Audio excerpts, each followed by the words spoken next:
En so kom ons aan die einde van 'n reeks Glo soos 'n kind. Dit was heerlik om hierdie reeks te skryf en met jou te deel. Vandag se tema is wat is 'n naam? In Openbaring 2 vers 17 staan daar: Laat die wat ore het luister na wat die Gees aan die gemeente sê. Aan wie oorwin sal ek 'n wit klippie gee? Ja, 'n klippie waarop 'n naam gegraveer is en wat niemand anders ken nie, behalwe die een wat dit ontvang. Dit staan in Openbaring 2 vers 17. Lank voordat 'n baba gebore word daar al oor 'n naam vir die klein ding gedroom. Daardie naam is die merk van sy identiteit.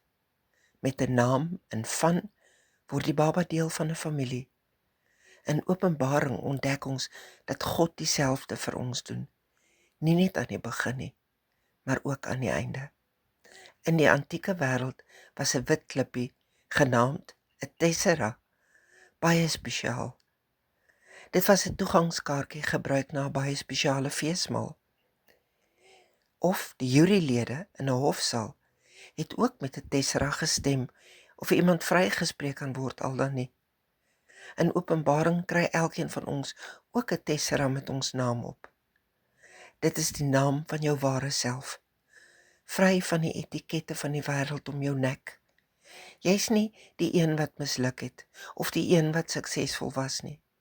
Jy's die een vir wie God met 'n geheime naam vashou.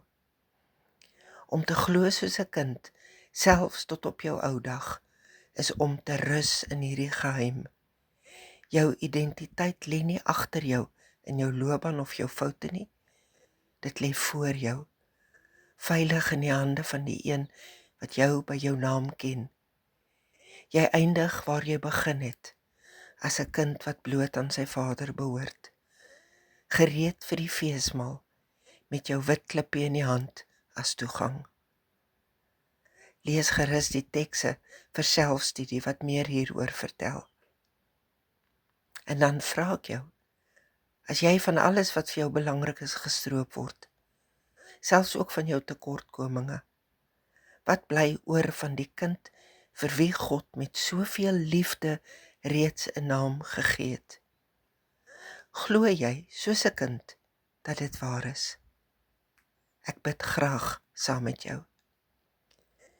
Vader, dankie dat my ware identiteit veilig by U is. Dankie dat U vir my 'n naam gee wat groter is as enige etiket wat die wêreld my ooit gegee het. Help my om vandag en elke dag as U geliefde kind te leef. Amen. Sou jy 'n donateur van hierdie bediening word? In die geskrewe teks is al die inligting. Ek dank jou daaroor, want dit is hoe hierdie boodskappe by mense kan uitkom. Mooi bly en baie dankie, Ronel Besaidnot.